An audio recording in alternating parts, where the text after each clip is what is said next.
We've all been there, right? Sitting in a classroom that felt, well, a little uninspired.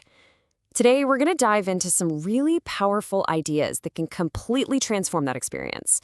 We're talking about shifting teaching from just delivering content to designing truly unforgettable learning experiences. So let's set the scene.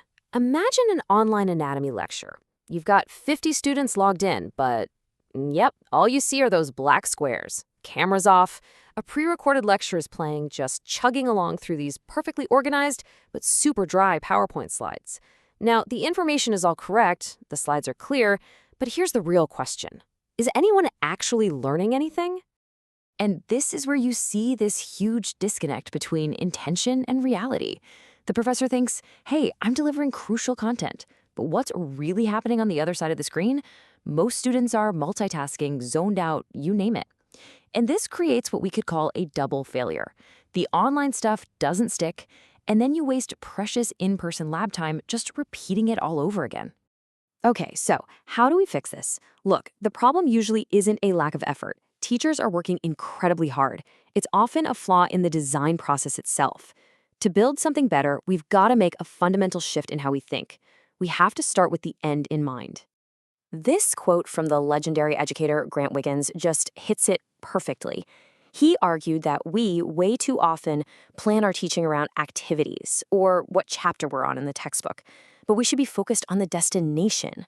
You have to know where you're going before you can even think about drawing the map to get there. And this is the map. It's a framework called Backward Design, and it completely flips the script. Instead of starting with step 3, the activities, we start all the way at the beginning, at step 1. What do I want students to understand and be able to do when this is all over? Then, step 2. Okay, how will I know they got it? What's the evidence? And only then, after you've answered those 2 big questions, do you finally get to step 3 and plan the actual lessons. All right, so backward design gives us our destination. Awesome.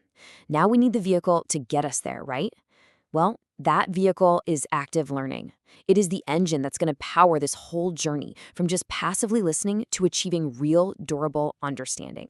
So what is active learning exactly? Well, it's pretty much any approach that gets students to do meaningful things and think about what they're doing. It's a huge shift. It moves students from being, passive sponges soaking up information to being active builders of their own knowledge.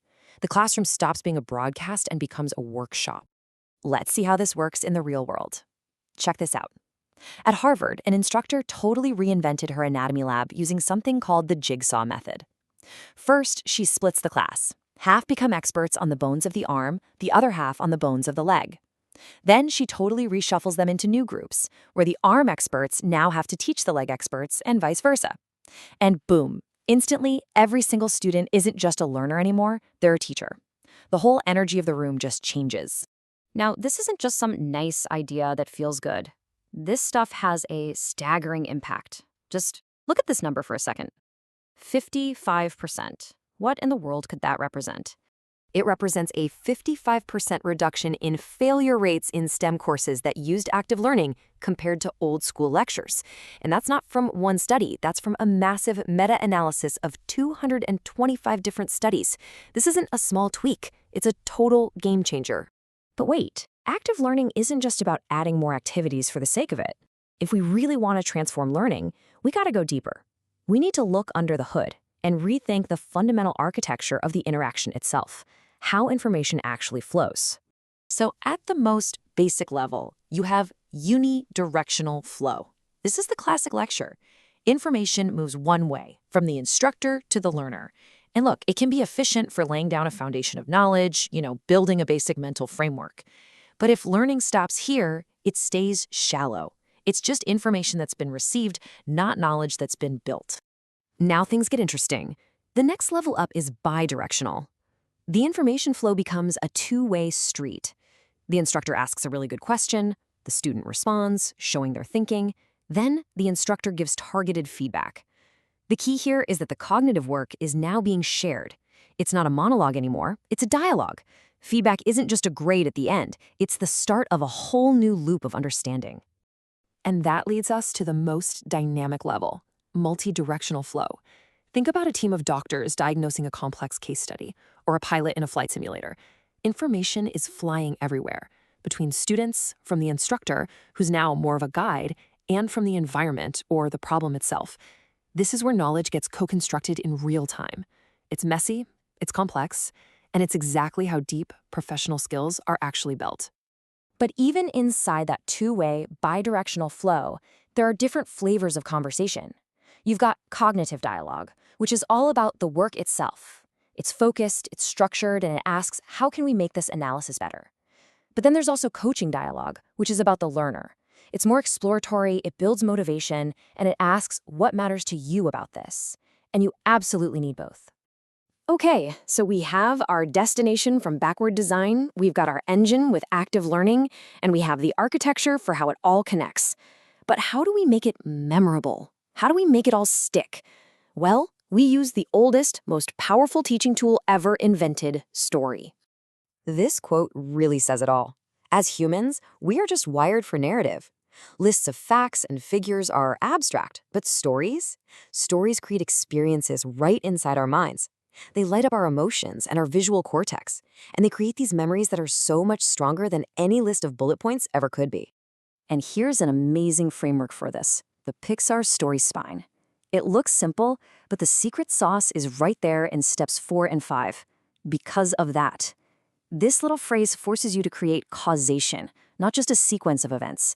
And understanding why something happened, that's the difference between surface-level knowledge and deep comprehension. Let me show you how it works. Once upon a time, there was a doctor in the 1840s named Ignaz Semmelweis, and he worked in a hospital where new mothers were dying at absolutely terrifying rates. Every day, more mothers died. But one day, he had a breakthrough. Because of that, he noticed that the death rates were way, way higher in the clinic where the medical students worked, right after they'd just come from performing autopsies.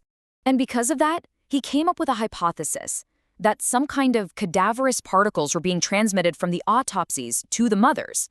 So he mandated hand washing. Until, finally, the death rate in his clinic plummeted from a shocking 18% all the way down to 2%. You see? The moral isn't just wash your hands. It's that a great story can make a big abstract idea like the scientific method totally unforgettable. So let's pull all of this together. We've gone on a journey here, from identifying a common problem to uncovering a whole set of powerful solutions. What this gives us is a completely new playbook, a new way of thinking about what it means to be an educator today. And really, what this all comes down to is a fundamental shift in identity. The old model was the sage on the stage, where the focus was just on delivering content. The new model is the designer of learning experiences.